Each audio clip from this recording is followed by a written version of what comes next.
Você crê? Abra comigo a sua Bíblia no livro de Jó. E eu confesso aos irmãos que eu tenho lido muito Jó nesses dias. No capítulo 1, no versículo 1. Enquanto você acha Jó no capítulo 1, no verso 1, eu quero dar o bem-vindo nessa noite aos nossos visitantes de primeira vez aqui conosco. Quero dar bem-vindo a Emanuele. Cadê Emanuele? Seja bem-vinda. Eu quero dar bem-vindo a Esther, a Laurita, a Alaí e a Áurea. Amém? São visitantes que nos visitam hoje pela primeira vez. Que Deus abençoe as suas vidas ricamente, poderosamente. Amém? Eu estou um pouco sem retorno aqui em cima. Eu quero também dizer aos irmãos que nós estamos felizes e alegres porque Deus está neste lugar. E eu quero dar toda a honra e toda a glória e todo o louvor ao nome do Pai, do Filho e do Espírito Santo, hoje e sempre. Amém? Antes de nós lermos Jó capítulo 1, versículo 1, eu quero ler um texto para você. Você não precisa abrir não, eu vou ler para você. Eu quero que você medite nessa palavra. É a palavra de Deus para este momento, que diz assim: e não vos conformeis com este mundo, mas transformai-vos pela renovação do vosso entendimento, para que experimenteis qual seja a boa, agradável e perfeita vontade de Deus para a sua vida. Não se conformar é não tomar a forma do mundo, e transformar é fazer alguma coisa totalmente diferente do que você está acostumado a fazer. Viver o sobrenatural de Deus é algo impactante, e você precisa buscar isso. Você precisa buscar isso. Viver um sobrenatural com Deus ímpar na sua vida e só você. Eu estava meditando eu já vou ler com você a palavra, espera só um pouquinho de pé, mas eu estava meditando e o Senhor colocou no meu coração um tema para essa mensagem. Eu estava com medo de colocá-la e na ministração dessa palavra Deus colocou no meu coração. Eu tinha pensado muito em vários temas e confesso que eu coloquei alguns temas que não soou bem, mas o Espírito Santo de Deus colocou no meu coração e colocou o seguinte: o poder de ter a cabeça feita. O poder de ter a cabeça feita. Ninguém entendeu nada, está todo mundo olhando para mim assustado. Eu ia colocar, eu tenho a cabeça feita, mas ainda algumas pessoas não têm. E você vai entender hoje o poder de ter a cabeça feita. Abra comigo a sua Bíblia em Jó 1:1, todos estão lá? Que se tem alguém do seu lado sem Bíblia, chegue perto dele ou dela, para que juntos possamos ler a palavra de Deus, porque quando ela é lida, é melhor fixada em nossos corações, em nossa mente. Amém? Que diz assim: havia um homem na terra de Uz, cujo nome era Jó, e este era homem sincero, reto e temente a Deus, e desviava-se do mal. E nasceram-lhe 7 filhos e 3 filhas, isso faz 10. E era o seu gado 7.000 ovelhas e 3.000 camelos, e 500 juntas de bois, e 500 jumentas, e era também muitíssima a gente ao seu serviço, de maneira que este homem era maior do que todos os do Oriente. Eu quero que você, antes de assentar, ore comigo e diga para Deus abrir a sua mente nessa noite, para que você possa ouvir a palavra dele e entender a revelação que ele passou ao meu coração e que eu tenho certeza que ele vai passar ao seu nessa noite. Espírito Santo de Deus, mais uma vez nós estamos aqui. Eu tenho certeza, Deus, eu tenho certeza que tu tens trabalhado na mente de cada um durante esta semana, durante esses dias. E eu tenho certeza também que tem muitas pessoas que adentraram este lugar e que precisam ouvir a sua voz, que precisam de uma resposta sua, que precisam, Senhor, de ser tocados de uma maneira sobrenatural. E esta é a sua noite, este é o seu lugar, este é o seu momento. E eu tenho certeza absoluta, Senhor, que Tu estás aqui nessa noite para fazer toda a diferença em nossas vidas, ó Pai. É o que eu creio, é o que eu peço, ó Deus, em nome de Jesus. Amém, Senhor. Antes de você sentar, dá um glória a Deus pentecostal.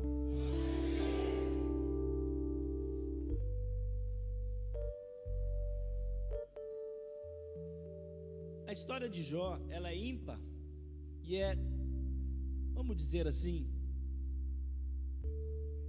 ela é de um precedente incrível, porque se nós pensarmos todos os patriarcas, todos os personagens da Bíblia conheceram Jó, conheceram a história de Jó, entenderam e vivenciaram tudo aquilo que esse homem viveu, e entenderam e compreenderam tudo que Deus fez por ele e através dele.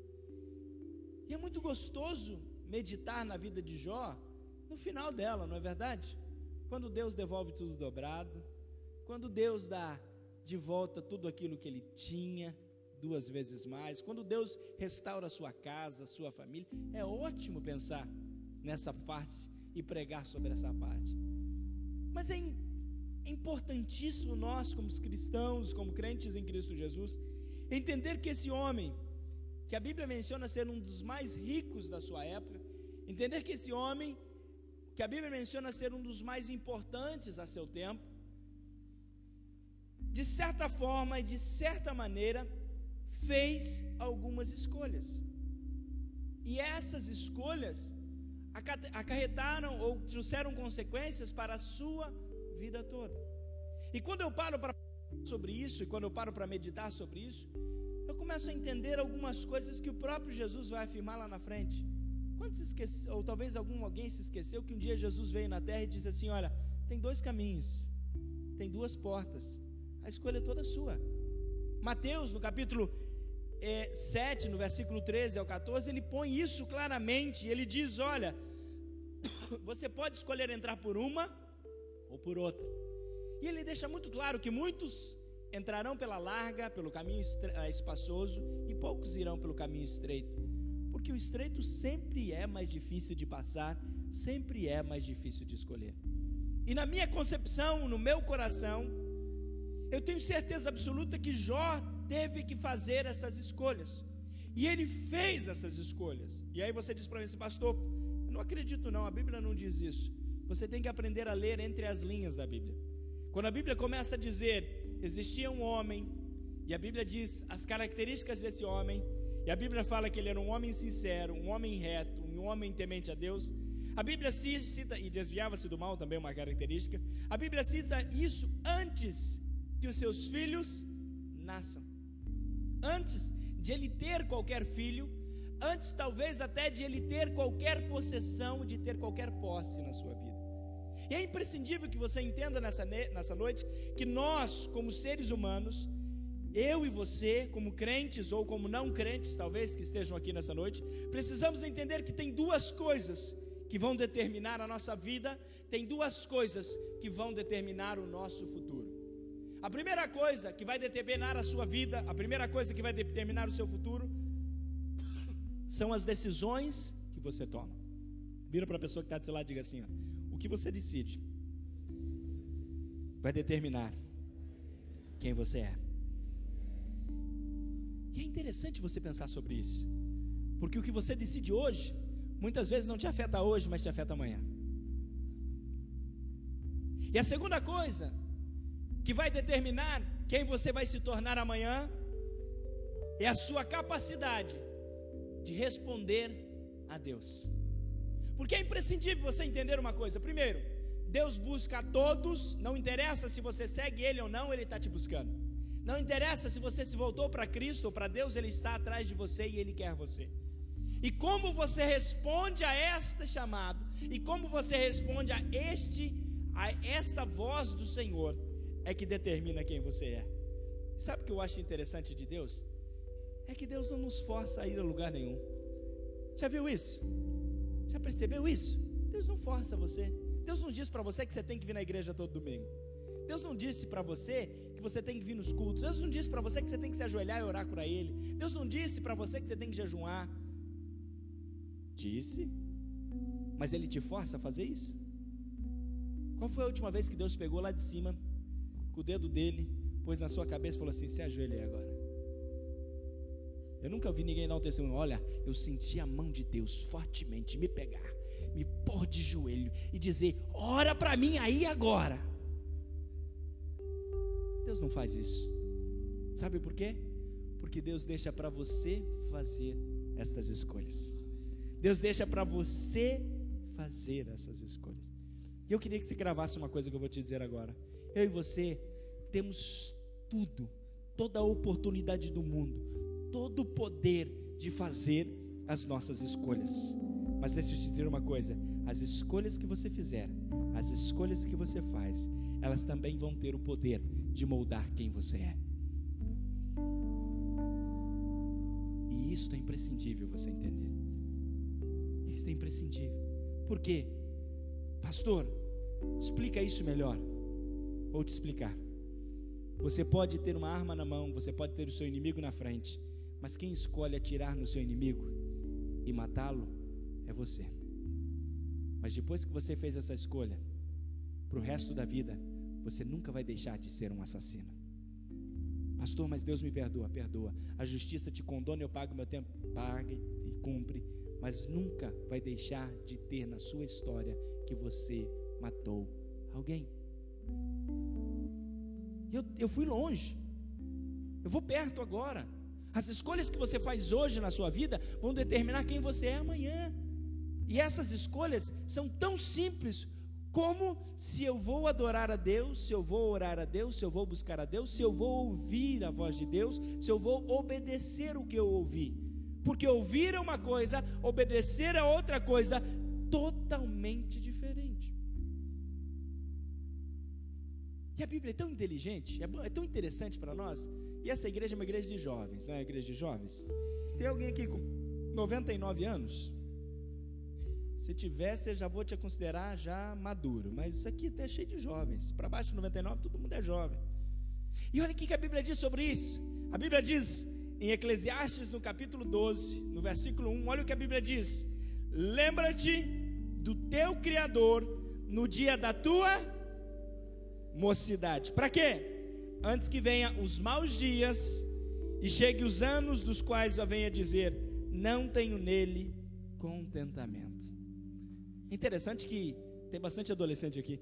Interessante que até os 18 anos parece que o tempo não passa. É ou não é verdade? Você já foi adolescente, você já foi jovem, até os 18 anos o tempo não passa. É ou não é? Nossa, eu quero ter 16. Por quê? Que 16 eu vou fazer as coisas mais livre. Minha mãe vai deixar eu sair sozinho. Alguns são 15, né? Alguns pais colocam 15 anos. Depois de 15 anos você vai ter um pouquinho mais de liberdade. Outros são 16. Não, com 16 anos aí você vai ter liberdade. Outros, não, quero ter 17, quero ter 18. 18 eu vou poder tirar a carteira, ter meu carro, pegar o carro do pai emprestado, sair por aí. E você não vê a hora de chegar a 16, 17, 18 anos. E aí, irmãos, que chega os 18 anos, você acorda: meu Deus, já estou com 25. Meu Deus, quase 30 já. E quando chega o 35, que nem eu, a esposa começa a catar os cabelos brancos. É interessante você pensar por isso. Quando você para pensar e fala: Jesus amado, se eu viver 70, eu já vivi meia vida. Não é verdade? É as coisas que a gente para pensar, é as coisas que a gente para analisar. E quando a gente começa a perceber e viver isso, você vai entender uma coisa tão profunda, mas tão profunda, que se você já está na casa dos 30, ou dos 20, ou dos 40, não sei, talvez dos 50, as escolhas que você fez é que te trouxeram onde você está. Quem está do seu lado, o que você está fazendo, como você está fazendo. Não é verdade? Quantas vezes você já parou a pensar: nossa, se eu tivesse estudado, talvez hoje eu não estaria fazendo o que eu estou fazendo, né? Se eu tivesse escutado a minha mãe e estudado, hoje eu não estaria fazendo o que eu estou fazendo. Se eu tivesse optado por aquela porta, se eu tivesse feito isso, se eu tivesse feito aquilo.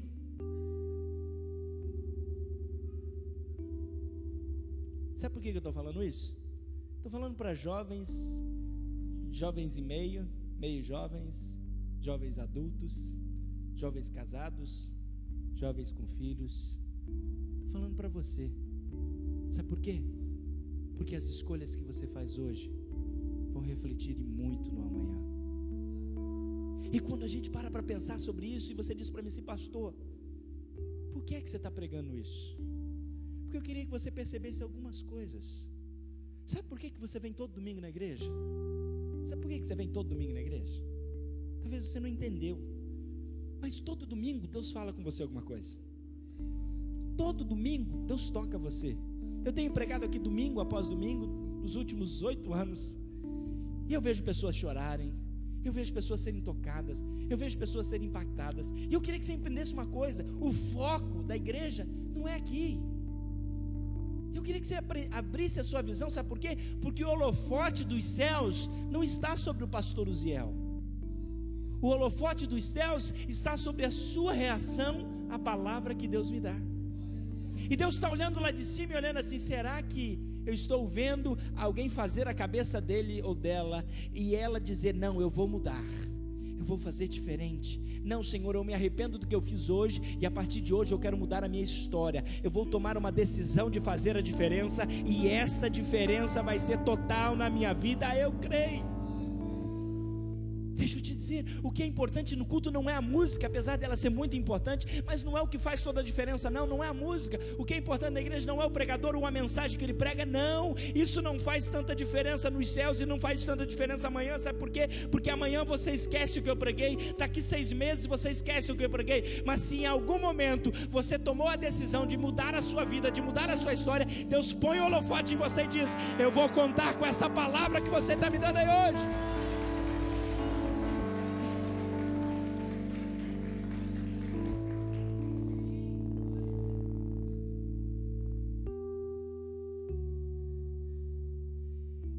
Eu queria que você imaginasse agora Deus olhando para você. Deus olhando para você. Eu queria te fazer pensar com Deus olhando para você. Sabe por quê? Porque eu creio que Jó, como eu já disse aqui, não começou rico. Jó talvez não tinha 10 filhos de uma vez, foi fazendo filho por filho. Mas desde o princípio ele colocou essa decisão no coração. Ele colocou essa decisão no meu coração: eu vou fazer uma escolha. E a minha escolha é: eu vou ser temente a Deus, eu vou ser sincero, eu vou ser reto, eu vou me desviar do mal, eu não fazer nada que não agrada a Deus. E ele colocou isso no coração. E sabe o que eu acho interessante, o bonito da Bíblia? Eu isso descobri hoje. Eu estou lendo a Bíblia há muito tempo, mas eu descobri hoje que ele não faz isso depois de ter os filhos, ele não faz isso depois de ser rico, ele faz isso antes de tudo. E ainda dá tempo de você fazer isso hoje. Ainda dá tempo de você dizer para Deus: Deus, eu estou aqui nessa noite e eu quero fazer a minha cabeça, Senhor, vai ser feita nessa noite, porque eu vou estar pronto naquele dia, naquele momento em que eu for cobrado. E sabe por que eu estou pregando isso aqui hoje? Porque existe o versículo 6, e o versículo 6 me deixa tão triste. Eu não sei qual é a versão que está na sua Bíblia, mas a minha versão diz assim: e ora, chegado o dia em que os filhos de Deus vieram apresentar-se perante o Senhor, veio também Satanás com ele.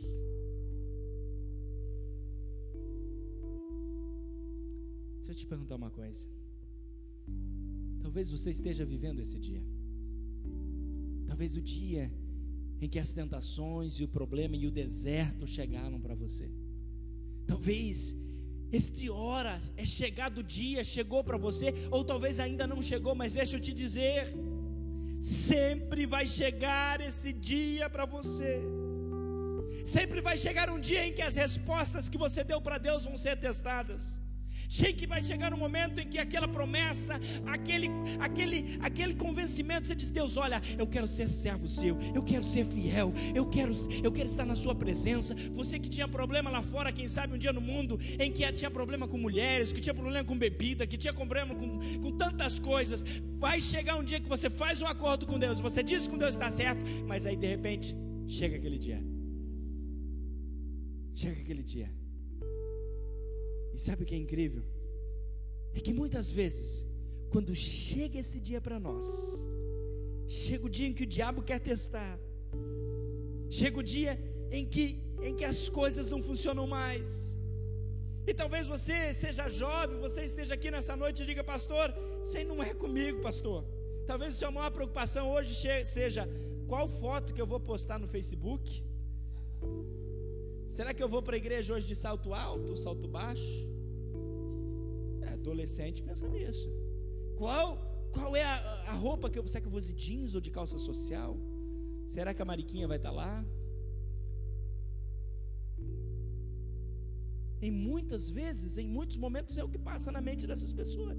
Mas vai chegar um dia em que ela vai chegar em casa e tem conta para pagar, vai passar o tempo, vai ter conta para pagar, vai ter filho para educar, vai ter filho doente, vai ter chefe, patrão na cabeça, e além disso tudo, o diabo resolve chegar e te testar.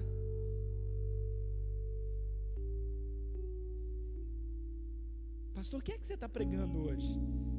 Eu estou pregando que você tem o poder de fazer a sua cabeça hoje aqui e não mudar mais. Sabe por quê? Porque quando o diabo chega, irmãos, quando as tentações acontecem, quando as coisas acontecem, não fica bonito não. A Bíblia diz que, e se você continuar lendo esse texto, você vai ver, a Bíblia diz que o diabo se apresenta diante de Deus, Deus defende Jó, e aí de repente Deus libera que Jó toque nas coisas que Jó, Deus libera que o diabo toque nas coisas que Jó tem. E sabe o que acontece? Jó perde tudo. Talvez essa aqui seja a maior catástrofe de um dia na Bíblia Sagrada até hoje, que já aconteceu, e que diz assim, olha, versículo de número 13. Olha que dia terrível. E sucedeu um dia em que os filhos e as filhas de Jó comiam e bebiam vinho na casa do seu irmão primogênito. E veio o mensageiro a Jó e lhe disse: os bois lavavam, as jumentas passeavam junto a eles, e eis que deram sobre eles os sabeus e os tomaram, e os filhos feriram ao fio de espada, e eu somente escapei para te trazer a nova. E esse ainda estava falando, veio outro e disse: fogo de Deus caiu sobre do céu e queimou as ovelhas e os moços e o consumiu, e só eu escapei para te dar a notícia. Que notícia, hein?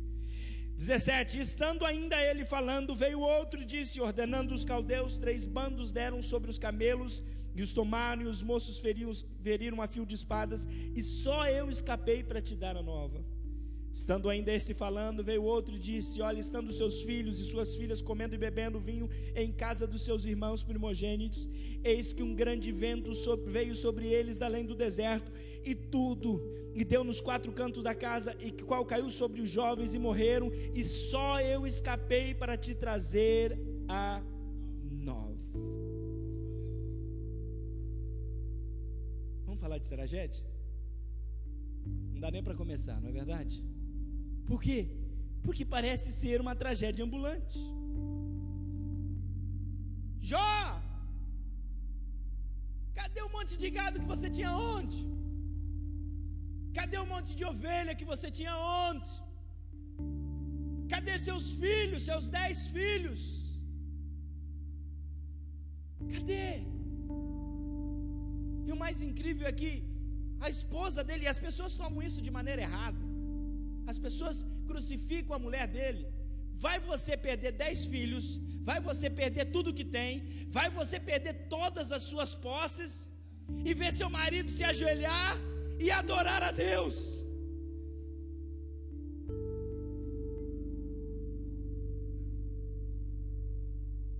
Eu não digo que ela é santa, mas também não a culpo pelo que ela falou. Ela virou para ele e diz, olha, amaldiçoa esse seu Deus e morre. amaldiçoa. Deixa eu te dizer uma coisa, tem horas na nossa vida, tem momentos na nossa vida em que as pessoas parecem só querer dizer isso, não dizem com essas palavras, mas eles, tá na hora de mudar, hein? Tá na hora de mudar, hein? Corta esse cabelo aí, muda os seus trajes, que você arruma um namorado. Para de ir naquela igreja, vai naquela outra igreja lá, larga a mão desse negócio que você está investindo aí há tanto tempo, arruma outra coisa para você fazer. Não fica buscando cura, não tem cura para isso não. Quantas mulheres de Jó aparecem na nossa vida? Quantas mulheres de Jó aparecem no nosso dia a dia, dizendo para a gente desistir e abandonar tudo, largar tudo, dizendo que não dá, que não tem jeito, que não tem maneira de acontecer. Quantas pessoas às vezes aparecem perto de nós? Quantas pessoas?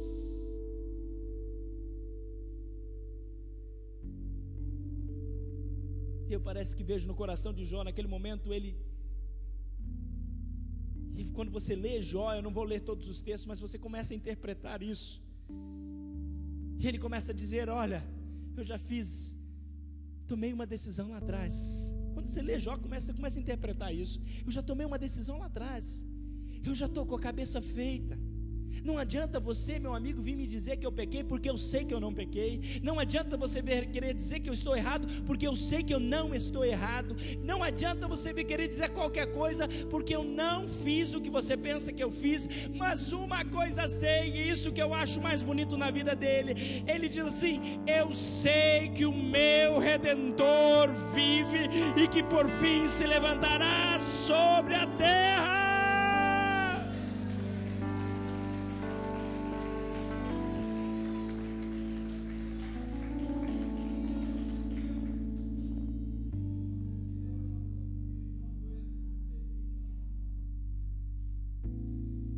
Eu queria que você entendesse uma coisa nessa noite, entendesse uma coisa bem simples. Não julgue as pessoas que estão do seu lado, que estão passando por problema de dificuldade. Ela está no momento dela, porque se ela já fez a cabeça dela, se ela já está com a cabeça feita e pronta para obedecer a Deus e buscar a Deus, Deus vai dar a ela o suporte para passar por isso. Aí você diz, pastor, não pode ficar pior. Pode. A Bíblia diz que o diabo, não contente com isso tudo, diz, não, ele ainda te segue porque ele ainda tem a saúde dele. Ele pode conseguir tudo de novo. Eu disse, pode tocar nele, mas não mata ele. E a Bíblia diz que ele amanhece com o corpo todo coberto de chagas. E ele pega um caco de telha e ele coça as chagas. As chagas. Sabe o que Deus está dizendo para você nessa noite? Muitas vezes parece horrível o que está por fora de você, mas ninguém conhece o que está dentro de você. E eu queria que você batesse no peito e dissesse aqui, olha, eu sei que o meu Redentor vive, eu sei que Ele está comigo, eu sei que Ele vai me ajudar a passar por isso, eu sei que Ele vai me ajudar a passar por isso. Sabe por que você tem que fazer a cabeça hoje? Porque você não sabe o que vai ser amanhã. Sabe por que você tem que se preparar hoje? Porque você não sabe o que vai acontecer com você amanhã. Ou você se esqueceu que um dia José estava todo bonito, com uma capa toda colorida, toda brilhante, era o melhor, todo mundo olhando para ele. E no outro dia ele não tinha capa, ele não tinha nada, ele estava jogado dentro de um poço, e no poço não tinha mais ninguém. Só tinha uma coisa, só tinha a mente dele e aquilo que ele tinha vivido e o sonho que Deus tinha dado para ele lá atrás. Se você não entende o que eu estou te pregando, eu estou te pregando uma coisa bem séria e bem simples. Deus já te deu algo. Não se apegue ao tempo momentâneo, não se apegue ao buraco, não se apegue ao poço, não se apegue às chagas, não se apegue a nada disso, porque o seu Redentor,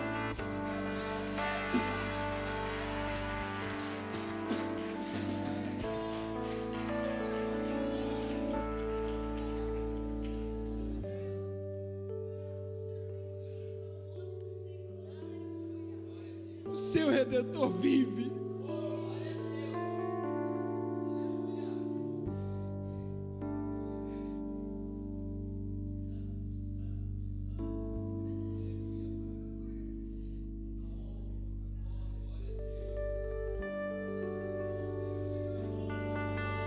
Eu não sei se você consegue sentir a presença de Deus aí do seu lado, dizendo assim: eu estou com você. Eu estou com você. Essa batalha não é sua, essa batalha é minha. Esse problema não é seu. Não armaram briga contra você, não se levantaram contra a sua vida, se levantaram contra mim, porque eu sou o Senhor dos exércitos, e eu te protejo, eu te garanto, eu te sustento.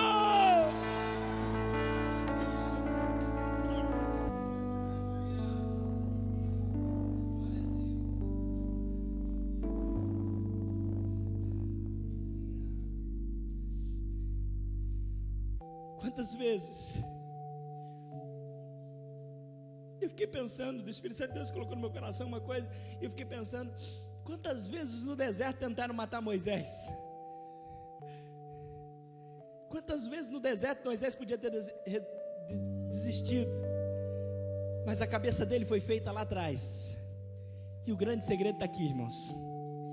Se você veio nesse culto essa noite porque Deus queria te marcar, o grande segredo está aqui, porque Moisés foi marcado num culto com Deus. Se você não entendeu, eu vou te explicar. A sarça ardendo, Deus naquele lugar, e ele tendo que tirar o sapato do pé para chegar perto, era um lugar de adoração, era o templo de Deus, é a casa de Deus. Este lugar aqui hoje a sarça está ardendo.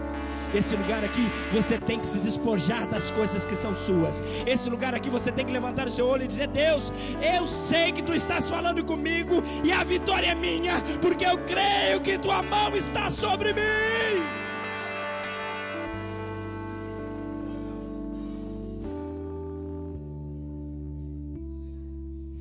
Eu não vou conseguir mais pregar, eu quero que você se coloque de pé. Está muito forte aqui dentro o que Deus está falando comigo. Sabe o que Deus está falando comigo? Deus se lembra de cada propósito que você fez dele, com ele nos últimos tempos. Deus se lembra. E Deus se lembra que ele te tocou sim nos últimos tempos, e que ele te tocou de uma maneira diferente. E é esse toque que ele quer que você se lembre. É este momento que ele quer que você se lembre. E ele diz para você assim: olha, o que você está passando são temporários. Os momentos que você está passando vão acabar, vai terminar, porque eu estou contigo.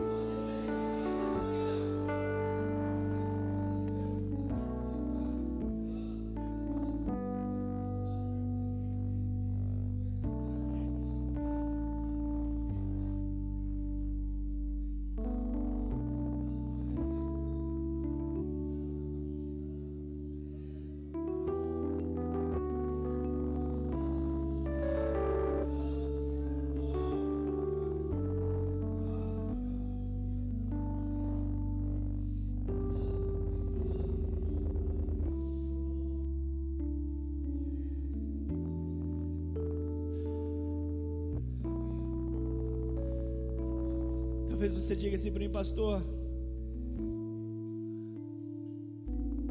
como é que eu posso fazer isso? Como é que eu posso fazer isso? Primeiro você precisa profetizar. E eu vou te ensinar você a profetizar nessa noite. Pastor, como assim? Isso é heresia? Não. Você vai decretar palavras proféticas sobre a sua vida. Jó, nessa passagem de Jó, no capítulo 19, versículo 25 e 26, ele profetiza. Primeiro ele diz: eu sei que o meu Redentor vive, porque por fim se levantará sobre a terra. E no versículo 22, 26 ele continua, e ele diz assim: e depois de consumida a minha pele, ainda assim em minha carne verei a Deus. Se você não entendeu, eu vou te dizer nessa noite. Quero te ensinar nessa noite. Eu não sei o que você está passando, não sei o que você está vivendo, eu não sei qual é o problema na sua vida, eu não sei qual é a dificuldade que você está vivendo. Para mim não interessa, eu sei a minha. E eu confesso para você, não está sendo fácil não. Mas eu também confesso para você que eu sei que o meu Redentor vive, que Ele pode consumir a minha pele sim, mas aqui dentro na minha carne eu vou ver a Deus. Aqui dentro no meu espírito eu vou ver a Deus.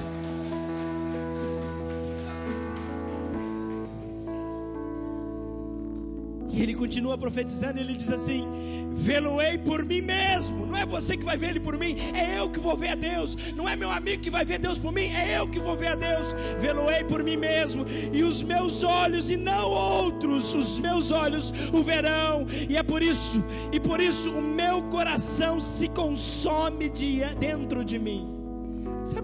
Sabe o que Jó está dizendo?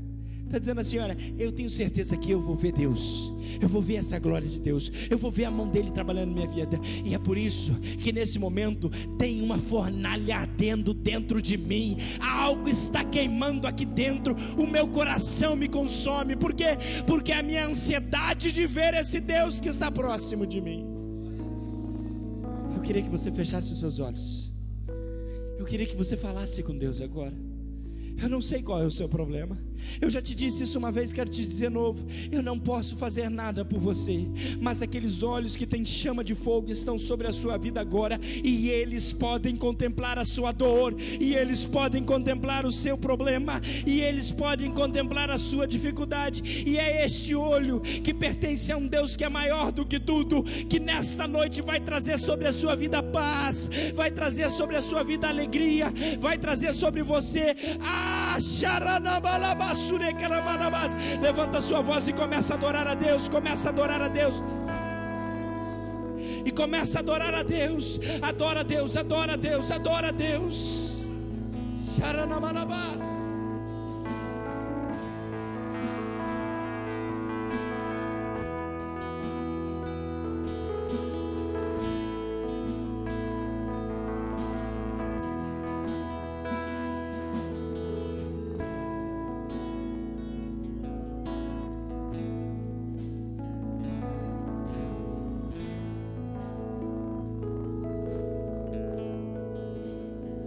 Eu quero que você coloque a mão no ombro da pessoa que está do seu lado agora.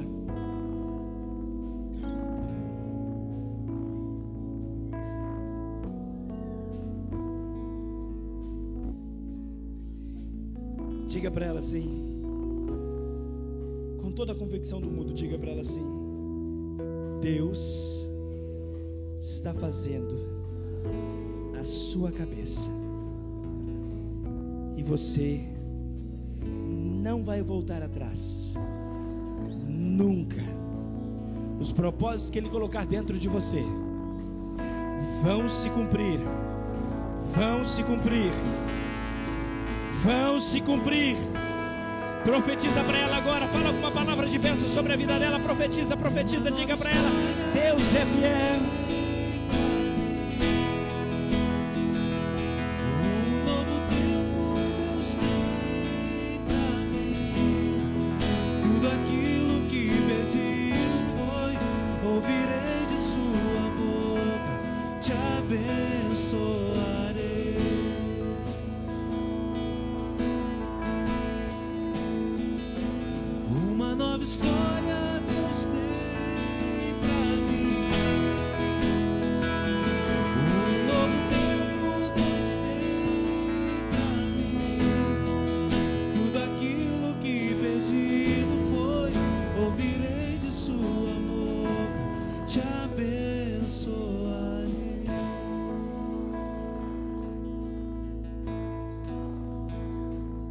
Eu sei que o tempo já foi embora, mas eu tenho que colocar algo que Deus colocou no meu coração aqui, rapidinho, ainda de pé.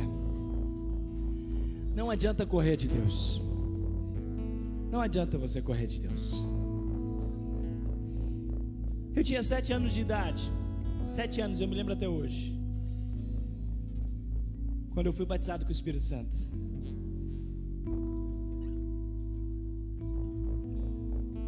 Teve uma palavra profética sobre a minha vida, que eu seria um pastor,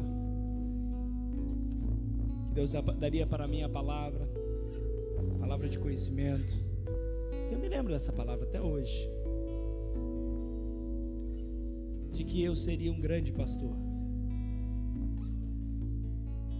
Eu confesso para os irmãos que na hora eu me emocionei, foi benção, e naquela fase em diante eu comecei a estudar, e eu fiz muito cursinho, eu estudava seminário, eu fazia um monte de coisa, e eu queria ser pastor, eu queria pregar, eu queria ser pastor. Eu falava para todo mundo que eu queria ser pastor, até chegar na adolescência. A adolescência já é difícil, É pior ainda quando você é filho de pastor. E eu era filho de pastor. Por quê? Porque você tem que ser o certinho, você tem que ser o exemplo, você não pode fazer nada errado. A igreja inteira pode te chamar a atenção. E isso pesava muito. Veio a fase da adolescência. E poucos aqui sabem, mas eu fui morar sozinho, eu tinha 14 anos de idade. Estudar em Curitiba, 700 quilômetros distante de onde minha mãe e meu pai moravam. Morava sozinho numa república com jovens universitários, onde tinha droga, onde tinha tudo. E eu sempre me mantive fiel ao Senhor. Depois fui morar sozinho numa casa. E as oportunidades aparecem de você fazer as coisas do mundo e fazer qualquer coisa.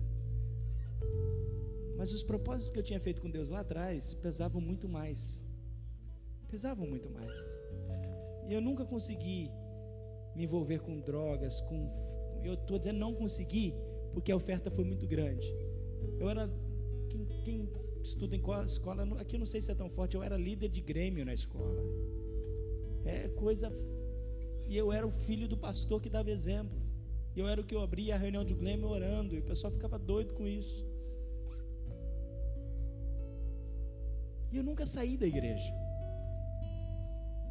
Mas eu desisti de ser pastor. Pelo que eu tinha visto na minha casa, pelo que eu tinha visto na minha vida. E eu confesso aos irmãos que eu já não queria mais. E eu fui para os Estados Unidos. E eu falei, olha, eu fui que nem Jonas. Eu entrei num avião e falei, olha, lá eu vou ganhar dólar, vou me dar bem, eu vou até sustentar missionário, vou ajudar. Mas ser pastor, eu não quero ser pastor nunca. Por tudo que eu vivi, por tudo que eu passei vivendo dentro de igreja com os meus pais.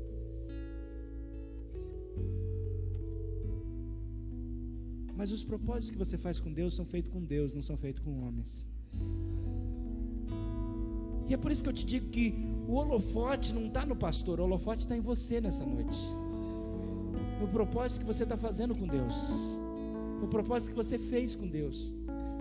E sabe o que acontece? Esse holofote é tão grande que ele acompanha onde você vai. Você brilha, você é luz. Nos Estados Unidos eu fui líder de jovens, eu fui estudar, eu fui aonde chegava espírito de liderança. Até que um dia Deus me fez um chamado, e naquele chamado eu disse, não tem jeito, não tem como correr. Poucas pessoas sabem dessa história. E eu larguei tudo para trás. Eu poderia ter continuado nos Estados Unidos, morando lá, tinha as carretas, tinha um monte de coisa, podia ter crescido. De 3 eu poderia ter 10, sei lá, 15 carretas hoje, eu poderia estar muito bem financeiramente. Mas eu resolvi deixar tudo, sabe por quê? Porque um dia eu fiz um propósito com Deus. E eu fiz a minha cabeça. E se eu estou aqui hoje, porque eu fiz a minha cabeça lá atrás. Deixa eu te dizer uma coisa. Faça um propósito firme com Deus de não deixar mais Ele. Faça um propósito firme com Deus de fazer, ouvir a vontade dEle. Eu preguei aqui que tem 2 coisas que vão determinar o seu futuro: as decisões que você toma e as suas respostas para Deus.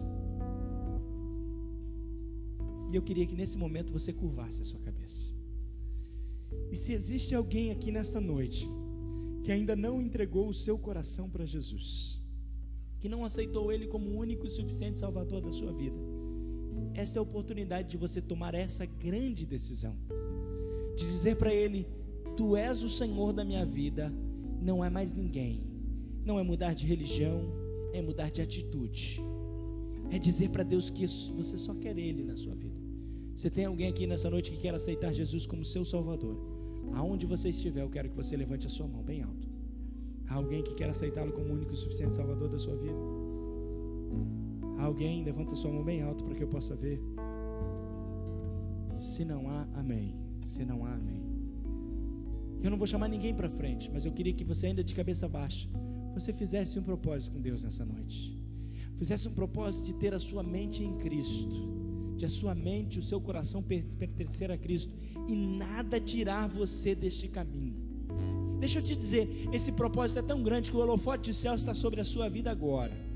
e Deus vai te ajudar a manter este propósito. O diabo pode te oferecer 1000 coisas boas, que parecem ser boas para o mundo, mas você não vai aceitá-las. Sabe por quê? Porque Deus está olhando para você e vai cuidar de você. Pastor, eu tenho um sonho um dia de pregar. Faz um propósito com Deus. Deus, eu quero pregar.